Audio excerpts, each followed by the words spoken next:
Bismillahirrahmanirrahim. Assalamualaikum warahmatullahi wabarakatuh. Hai semuanya, hari ini kita akan belajar mengenai tips membuat puisi. Jangan lupa subscribe, like, dan share ya. Oke, pertama kita akan belajar tentang kesalahan persepsi ketika kita diminta untuk menulis atau membuat puisi. Biasanya nih yang ada di benak kita adalah kata-kata puisi itu harus puitis. Huruf terakhirnya harus memiliki vokal yang sama. Itu bukan suatu keharusan, apalagi kalau kita masih pemula. Intinya adalah puisi itu adalah kata-kata yang indah. Indah dalam artian apa?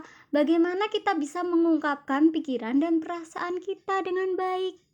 Nah, kalau persepsinya itu puisi itu harus puitis dan sebagainya, akhirnya mindset kita, aduh aku tuh sudah nggak punya, bingung merangkai kata-katanya, akhirnya malas dan bilang tidak bisa merangkai kata-kata atau membuat puisi. Nah, maka dari itu, yuk kita belajar cara membuat puisi yang mudah. Jadi, aktivitas, pengalaman, pemikiran, cita-cita, pengamatan, angan-angan atau harapan itu bisa jadi puisi. Dari mana kita menciptanya? Dari panca indera kita, dari penglihatan, pendengaran, penciuman, perasaan, perabaan yang kita lakukan itu sudah bisa jadi puisi. Jadi semua hal apapun itu bisa jadi puisi. Nggak percaya? Yuk kita buktikan. Nih, jadi langkah membuat puisi itu ya tulis saja apa yang ada di kepala kita. Semua pemikiran kita, perasaan kita, pakai bahasa kita sendiri karena bahasa tiap orang itu beda-beda. Kedua, baca ulang tulisan. Kemudian ubah yang perlu diubah. Jadilah puisi, gampang kan? Enak Bu, ngomong aja gampang. Yuk kita buktikan. Ini saya buat puisi sesuai dengan aktivitas. Jadi kira-kira saya ini membayangkan kira-kira kalau misalkan anak-anak yang misalkan tugasnya nggak pernah dikerjakan itu apa sih yang mereka lakukan? Oke. Saya nggak buat judul dulu. Judul itu kalau saya biasanya belakangan. Tapi kalau kamu maunya judul dulu nggak masalah, itu hanya cara saja, teknik aja. Jadi aktivitasnya tidur, mandi aja sering tidaknya. Kemudian makan, rebahan, ponsel, sosmed, game, tidur, sholat, kadang sering terlambat, kadang malah nggak sholat, tidur, lalu besoknya gitu lagi, ya kan? Akhirnya tugasnya terabaikan, game aja yang dikerjakan, terbengkalai semua, kedatangan BK, tugasnya tumpuk-tumpukan, tapi juga masih males, ya kan? Akhirnya perang pikiran, perang dari BK, perang dari bapak ibu, semuanya marahin kita, ya kan? Terus mau sampai kapan, ya kan? Akhirnya yang terjadi hanya penyesalan, ya kan? Nah, di sini solusinya apa? Usaha doa gitu aja terus. Selesai insya Allah permasalahan loh. Sudah selesai kan jadi puisi? Nah, yuk nih contoh lain. Ini kalau yang ini dari apa yang saya lakukan, apa yang saya amati. Jadi waktu ini saya sedang duduk di teras rumah, ya kan? Kemudian ada yang lewat, ya ini udah saya tulis itu aja di teras rumah.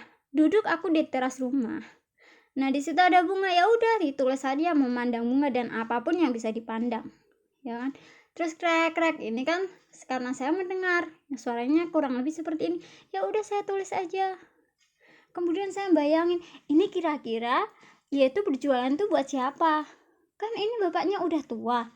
Nah, kira-kira keluarganya di mana ya?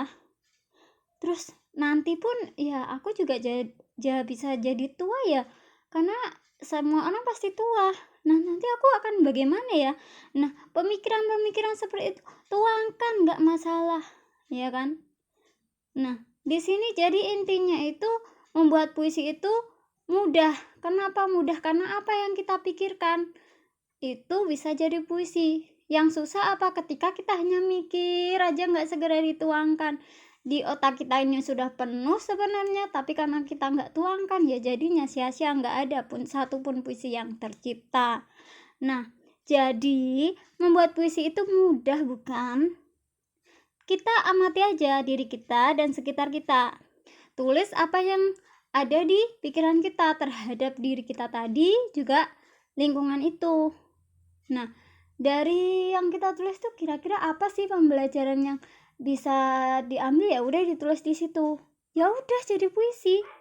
Jika hanya berpikir aku harus menulis apa, kata apa yang kutulis biar terlihat indah, maka yang ada hanya selembar kertas yang berteman rasa malas. Yuk, bangkit dan tulis puisimu. Siapkan kertas dan bolpen, maka puisimu akan jadi. Ya tapi jadinya ya bukan cuma disiapkan aja, tapi ditulis itu tadi. Jika hanya dipikirkan, hanya akan jadi pemikiran saja, nggak jadi puisi, karena tidak dituangkan. Nah, kalau misalkan sudah, ini bisa nih kita bisa membaca puisi-puisi yang lain, entah itu di internet dan buku dan sumber-sumber lain untuk membantu mendapatkan inspirasi dan kekayaan kosakata. Nah, tapi bukan untuk di copy paste ya. Jadi puisi kita sendiri itu kita pasti lebih bangga. Oke. Silahkan membuat puisi. Selamat berkarya. Itu saja yang bisa saya sampaikan pada kesempatan kali ini. Semoga bermanfaat. Cukup sekian dari saya. Sampai jumpa. Wassalamualaikum warahmatullahi wabarakatuh.